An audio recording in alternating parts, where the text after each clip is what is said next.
ప్రభుత్వాన్నే వారి కాళ్ళ దగ్గర తీసుకుని వచ్చి పెట్టడమే తప్పైందా, లేదా ప్రతి పథకాన్ని వారి ఇంటి దగ్గర తీసుకొని వచ్చి చేర్చేటువంటి దాంట్లో అంత విజయవంతంగా చేర్చినప్పటికీ దాన్ని ప్రజలు అంగీకరించలేకపోయారా?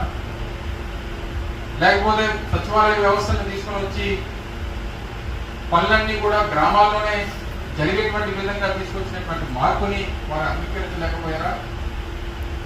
లేదా వాలంటీర్ వ్యవస్థను తీసుకొని వచ్చి వచ్చినటువంటి ప్రతి పథకాన్ని ఇంటి దగ్గరికి గడప దగ్గర తీసుకుని వెళ్ళి ఇచ్చినటువంటి దాన్ని వారు స్వాగతించలేకపోయారా?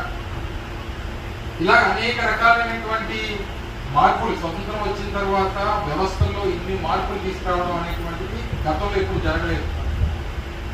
నూతనంగా ప్రభుత్వ ఉద్యోగాల కల్పన కానివ్వండి, దాదాపు సచివాలయ వ్యవస్థ ద్వారా 1,30,000 మంది ఉద్యోగావకాశాలు కానివ్వండి,